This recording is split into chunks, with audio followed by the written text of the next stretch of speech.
Chillán, del lenguaje originario mapudungún, Silla del Sol, es una ciudad chilena que se encuentra ubicada en la región del Biobío, provincia de Ñuble. Durante el siglo XX experimentó, al igual que el resto del país, una serie de cambios sociales y políticos que afectaron profundamente la dinámica ciudadana y urbana de la misma.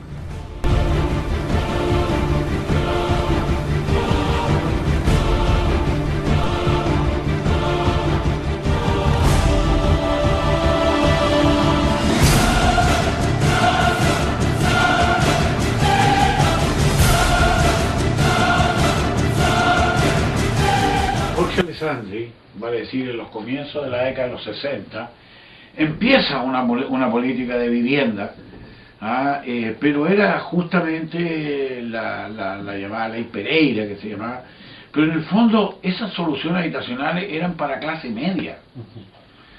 El pueblo estaba al margen, eran para la clase media. El triunfo electoral de la democracia cristiana en 1964 fue, como se sabe, el punto de partida de un vasto intento de reformismo popular sobre la base de una alianza entre la burguesía dinámica ligada al capital internacional y amplios sectores populares, lo cual se traduce concretamente en la incorporación de una parte del campesinado a través de la reforma agraria y en el lanzamiento de un programa de asistencia y participación social en lo que se refiere a la vivienda y a los problemas urbanos. Dicha iniciativa no concierne tan solo al lumpen proletariado, porque se ha frecuentemente en una temática deformada por la ideología de la marginalidad, sino que se dirige a vastas capas populares carentes de solución habitacional, entre las cuales se ubican una amplia proporción de la clase obrera e incluso algunos sectores de empleados.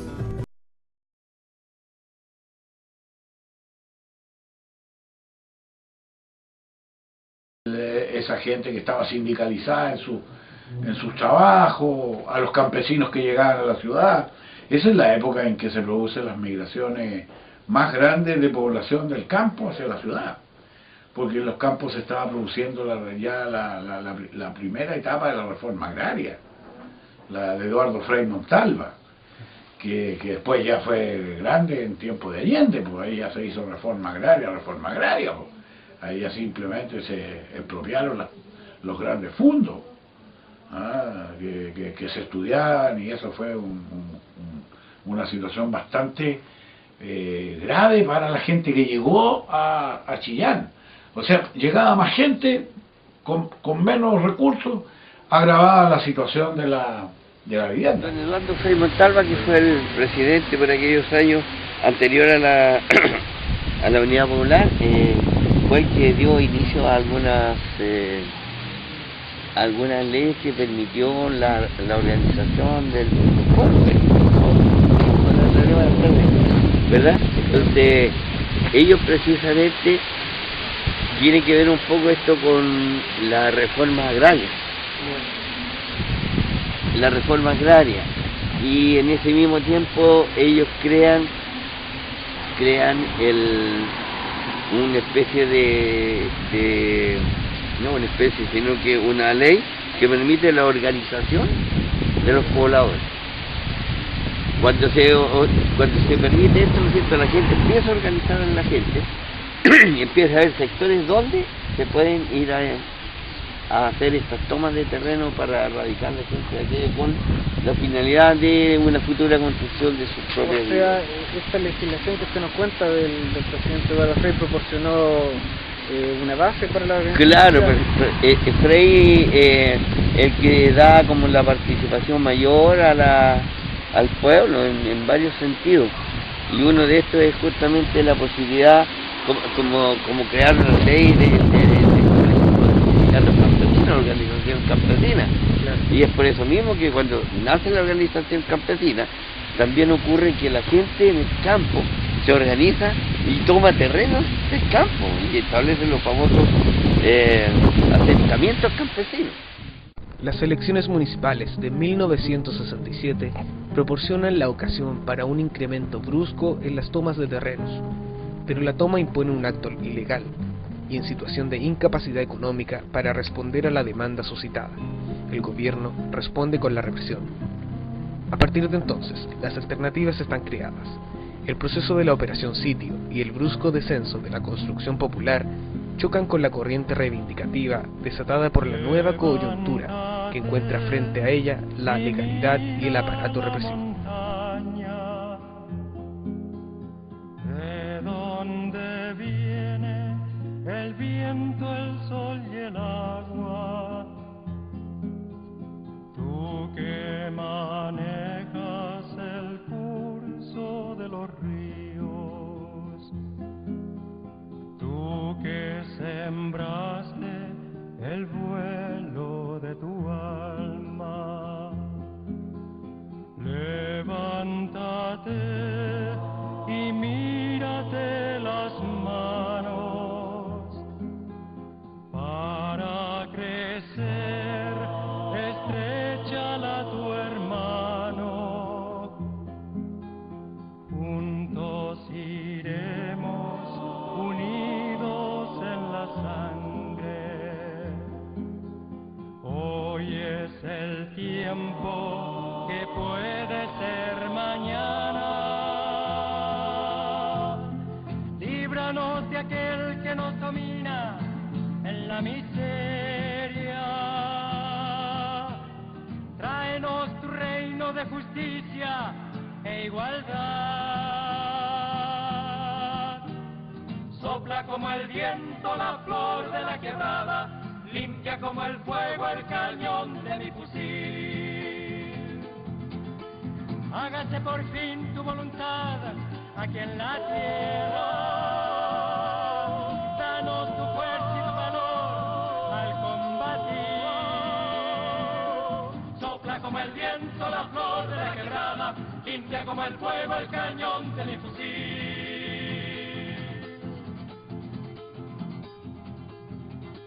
Levántate y mírate las manos para crecer, estréchala a tu hermano.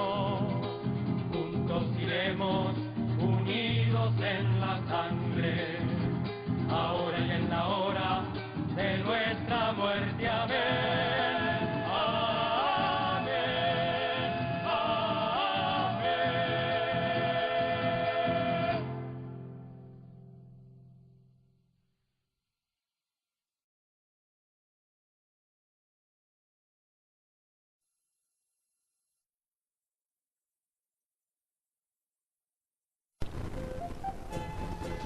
La UP se formó en diciembre de 1969 con motivo de las elecciones presidenciales de 1970.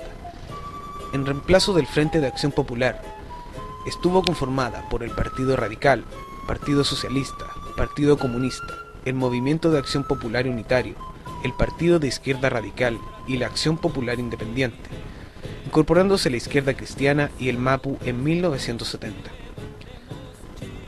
En 1973, además, contó con el apoyo de la Central Sindical Nacional, la CUN. Los partidos políticos estaban representados en la Comisión Política de la UP. Partiendo de una crítica de la gestión del gobierno de Eduardo Frei Montalva, el programa de gobierno de la Unidad Popular se plasmó en el programa básico de la Unidad y las 40 primeras medidas del gobierno popular. Estos conformaron, junto con la acción de Allende, asesorado por Juan Garcés, la vía chilena al socialismo.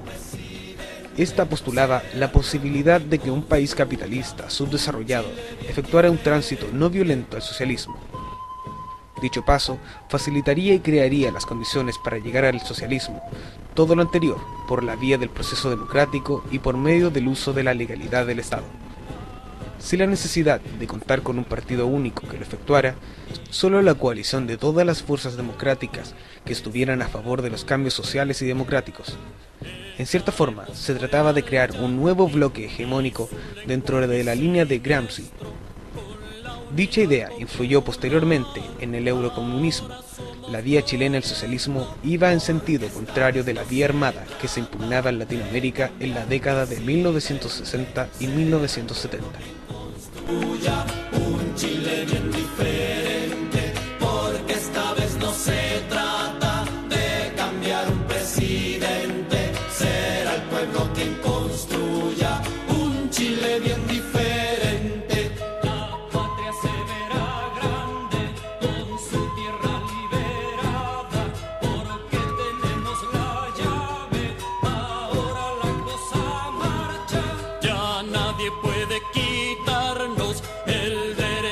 de ser libres y como seres humanos podremos vivir en Chile, porque esta vez no se trata de cambiar un presidente, será el pueblo quien construya un Chile bien diferente, porque esta vez no se trata. Y después estaban los partidos, el Partido Comunista y el Partido Socialista, de los partidos más grandes del concierto político en el país. Es decir, en todo sentido, eran partidos que lideraban a los movimientos populares. Entonces, esa era la base de sustentación que tenía el gobierno de Allende. Allende se basaba en su gobierno en los partidos de izquierda y en esos grupos que lo apoyaban. ¿No es cierto? Habían otros grupos que eran, yo diría que eran extra parlamentarios, como hoy día se llama también algunos movimientos. Por ejemplo, estaba el MIR, y el MIR asumió también el tema de los pobladores. El MIR tuvo mucha influencia política en estos movimientos de pobladores.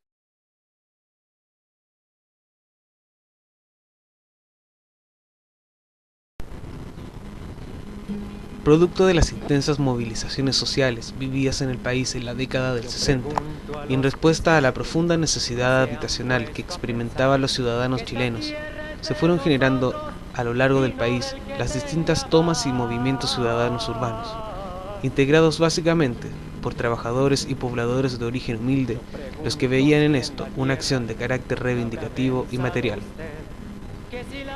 Una de las tomas de Santiago, y que marcó así un hito para el desarrollo de estas acciones en el resto del país, lo conformó la autodenominada Erminda de la Victoria, la cual, para el año 1958, significó uno de los bastiones del movimiento poblador chileno.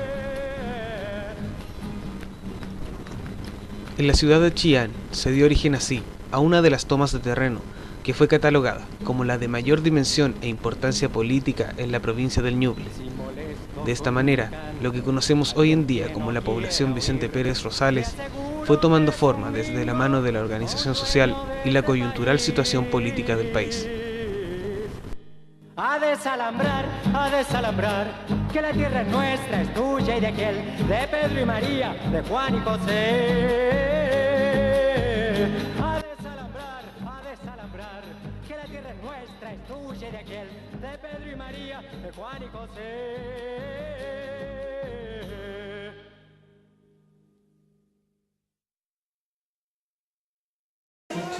Entonces había problemas de vivienda, o sea, no que se haya provocado dentro de ese gobierno, sino que había problemas de vivienda y había aquí, todo esto era un fondo que le decían de la normal.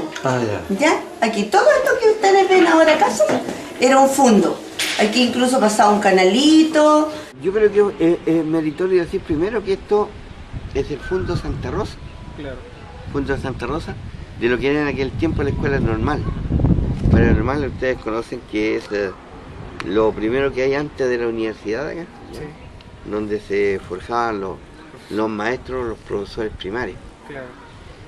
La gente por falta de vivienda y como no había la posibilidad de que le dieran, así como luego, decidieron un grupo de tomarse este fondo. Y cada uno tomó su espacio que más o menos consideró que iba a quedar una casa con un sitio adecuado dependiendo del número de la familia, ¿ya? Y así fue como se construyó esta población, pero fue una toma de terreno, con harto sacrificio de la gente, y nosotros le ayudábamos un poco en el sentido de tenía que hacer olla común, claro, en ese aspecto. Pero ese fue el inicio, y fue con harto sacrificio. Imagínense, pues en las noches quedarse debajo de los que tenían carpa, otras veces otros así nomás, ¿ya? Cuidando su terrenito.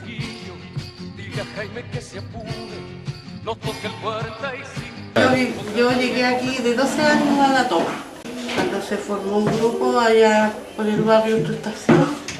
Se formó en la noche, hicieron una reunión y que le asociamos la toma y bueno, aquí participó mi papá, tío, casi más familia, Y se reunieron y en la noche, un día 20 de agosto, en la noche, el día 19 en la noche, fue la toma. La primera toma del terreno que se tomó aquí. Bueno, vinieron puros hombres, con bandera y los ayudaron los estudiantes. Los universitarios vinieron con ellos los acompañaron. Y al otro día empezó a venir autoridades y cosas. Fue un 19 de agosto, que al otro día era el desfile y la gente como pasaba cuando veía las banderitas paradas, unas cositas, y ahí estábamos. Yo me acuerdo que llegué de 12 años y después de a poco empezaron a venir otra gente de otros lados, se tomaban otro pedazo, después otro pedazo y así hasta que se tomó todo el terreno.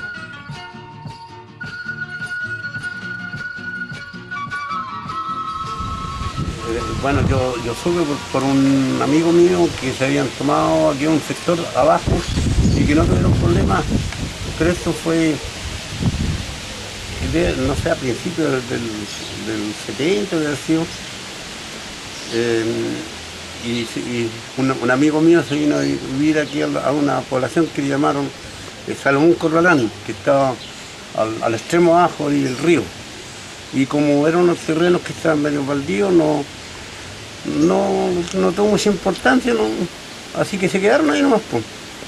Y después, tiempo después, a mí, esto debe haber sido en marzo, debe haber sido una cosa así, pero el 70 también me invitó un amigo mío que trabajaba en los ferrocarriles, porque se iban a tomar aquí con el apoyo de la DC, según él.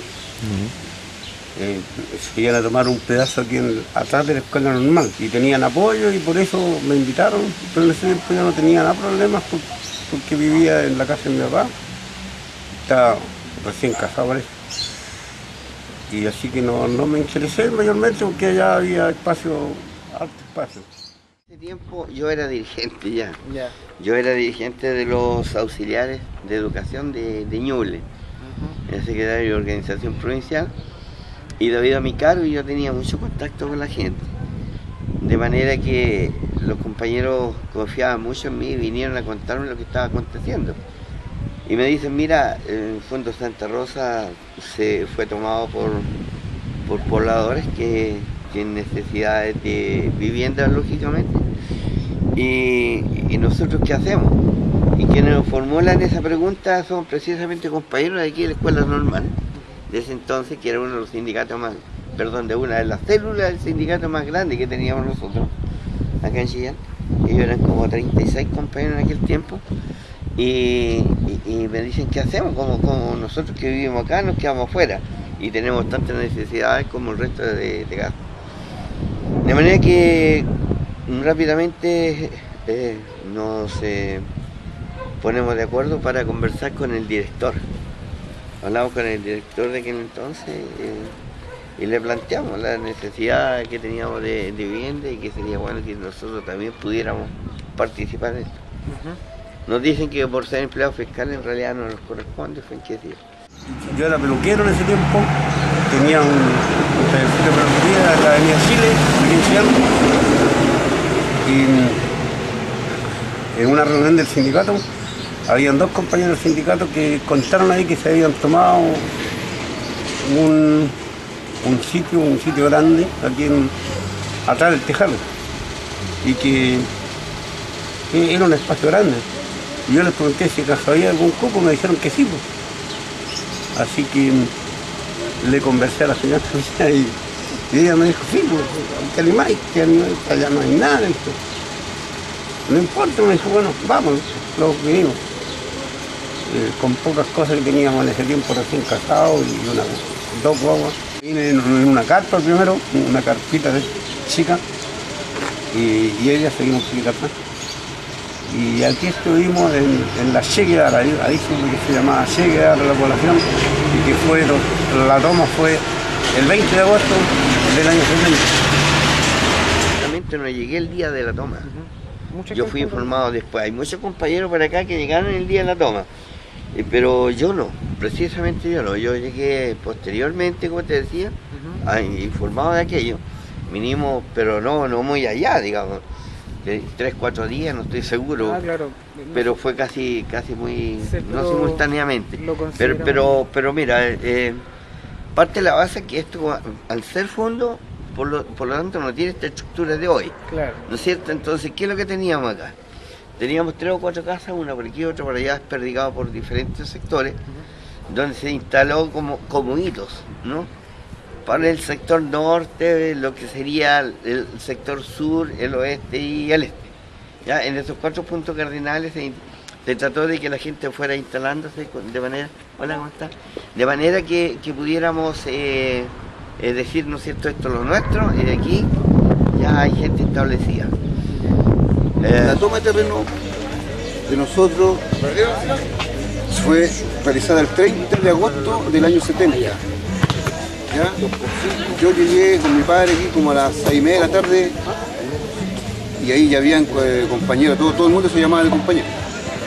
Y cada uno traía unas planchas, un colchón y los papás, en el caso que yo era menor, los papás hacían una guardia.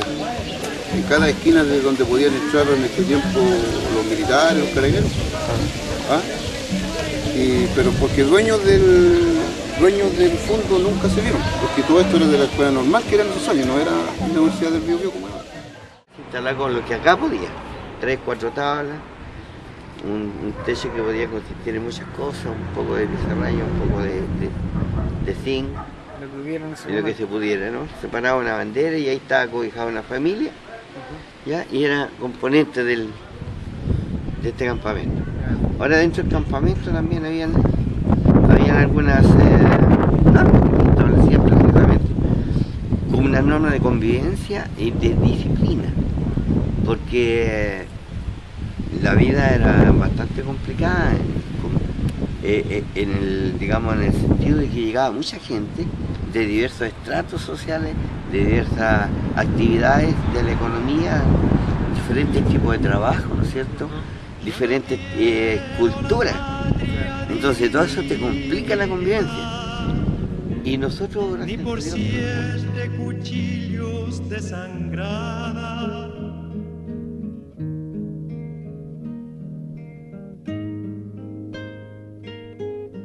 el movimiento izquierda revolucionaria. Ustedes tienen idea, yo creo que la mayoría de los muchachos eran jóvenes estudiantes como ustedes, profesionales. Aquí nos encontramos con la sorpresa de los que no teníamos idea de esas cosas. Y nos encontramos con la sorpresa que teníamos jóvenes estudiantes que eran doctores, niñas, enfermeras, abogados, qué sé yo. Y con esa, no sé cómo se llama, yo diría como esa preocupación social por otorgar a la gente, diría yo, una mayor y mejor participación dentro de la sociedad.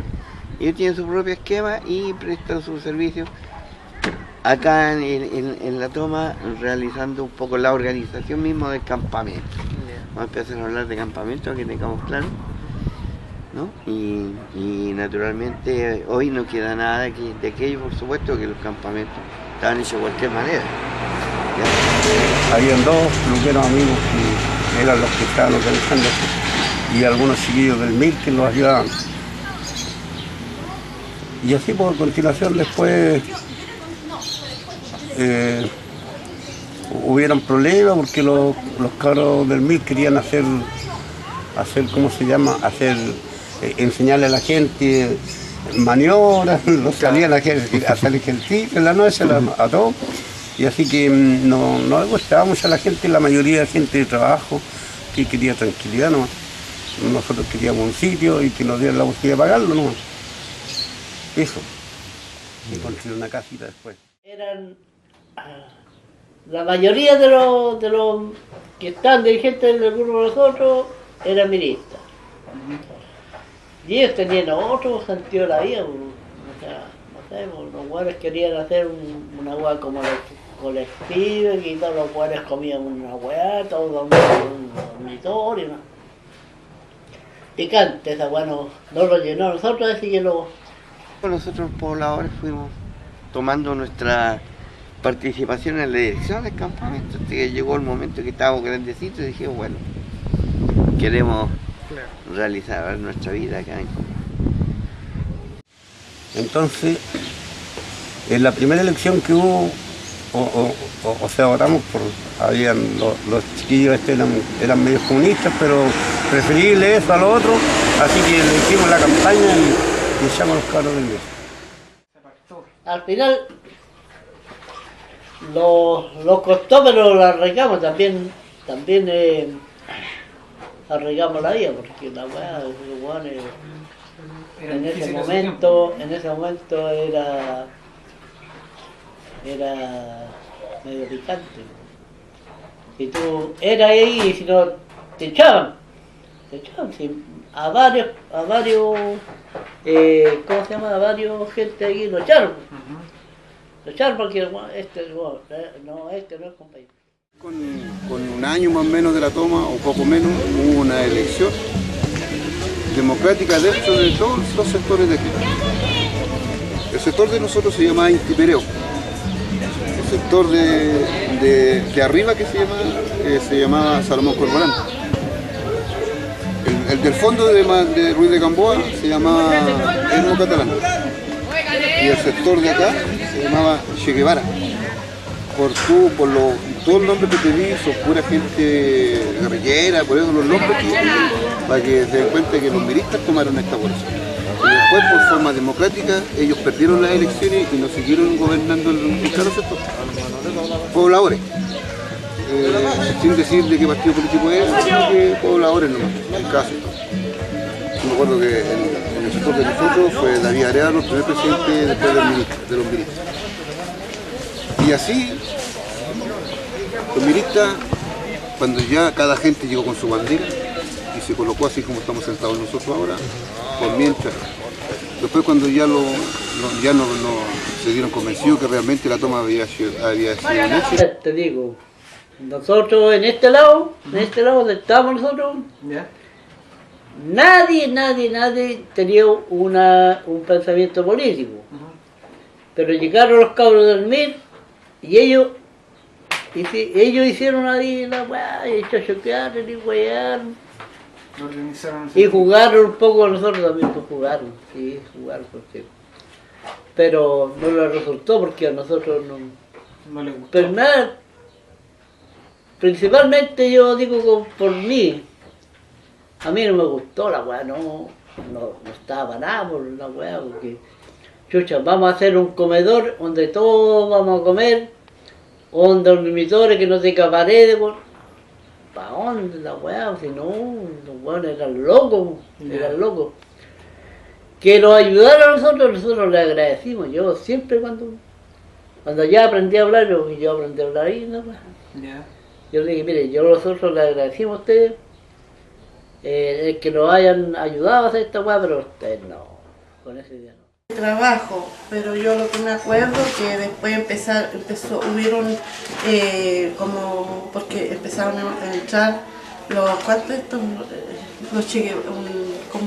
los miristas, exactamente, ellos empezaron a llegar, entonces como que ellos querían mandar todo esto, pero después los pobladores se unieron y los echaron porque querían que, yo me acuerdo que yo los llevaban a la plaza los niños estos miristas y los ponían un pañuelín rojo acá. O sea, los querían hacer como revolucionarios, una cosa así. Entonces por eso, y los pobladores empezaron que no era bueno eso y y lo echaron.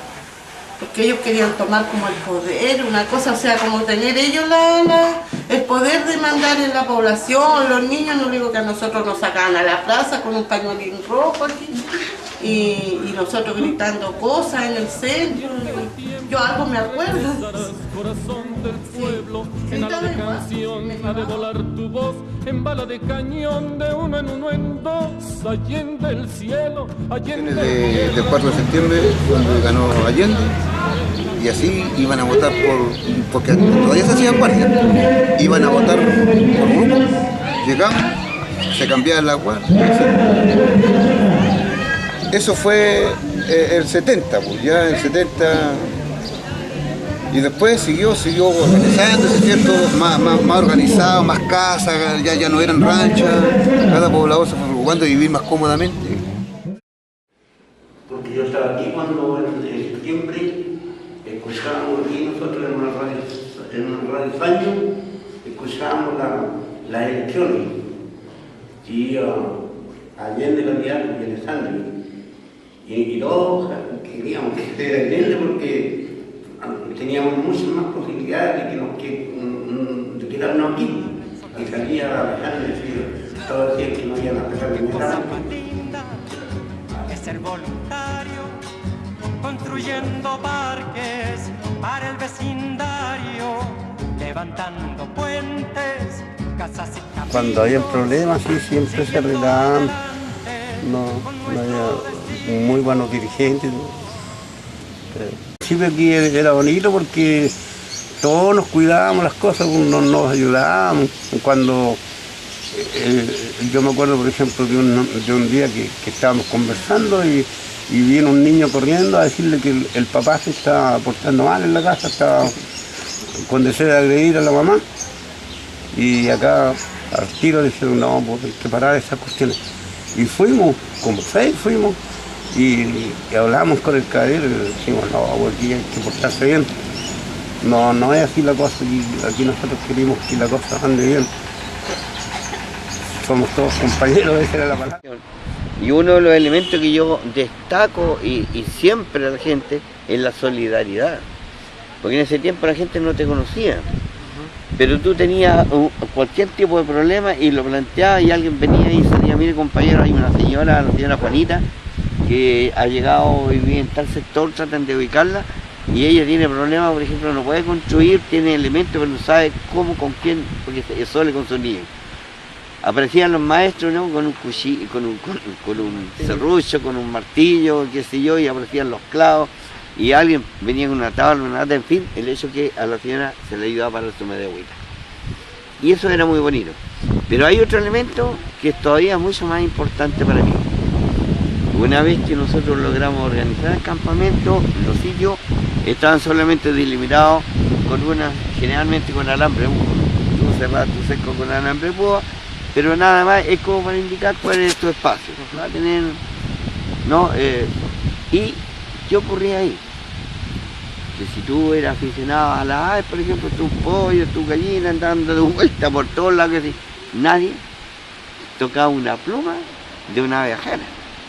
Curiosamente en ese tiempo decían, no, si yo soy de la señora Juanina, así que no se preocupen, avísenle que por acá anda el pato, la gallina, lo que sea. Si en la noche se te olvidaba entrar la ropa en los niños chicos, o la que atendía la señora, al otro día ahí estaba colgada los alambres, nadie tocaba nada. Y eso es lo que le digo a la gente hoy día todavía aún. ¿Cómo es posible que hoy, con tremendas rejas que nos ponemos dentro de la casa, y entra gente a robar? Pero ¿cómo van a entrar los propios pobladores a robarnos a nosotros? Si somos los mismos. Ahora, como hemos ido progresando, cada uno ha ido adquiriendo sus propias cosas, entonces, ¿pero cuánto cuesta comprar un televisor? A un obrero le cuesta mucho, ¿eh? Un obrero de repente está 2 años pagando un televisor y viene un desaprensivo, lo roba para irlo a vender después por 5.000 pesos para tomarse unos tragos, para volarte, no sé qué. ¿Te fijas? Entonces siempre estamos insistiendo, ¿dónde quedó la solidaridad? Claro, así haciendo un poco la comparación con lo que era aquel entonces, que teníamos necesidad de tener nuestras casas con una tremenda defensa que parecen fortaleza en algunas casas. En la medida que tiene plata la gente se va encerrando, se va aislando del resto de la comunidad. Claro. Pero eso no, bueno, lamentablemente eso no lo ocurre solamente a nosotros, eso en el país está ocurriendo aquello. Porque parece que hay una pérdida moral de valores tan alta, tan grande, ¿ya? Claro. Y que tiene que ver, para mi gusto, también con la educación, ¿eh?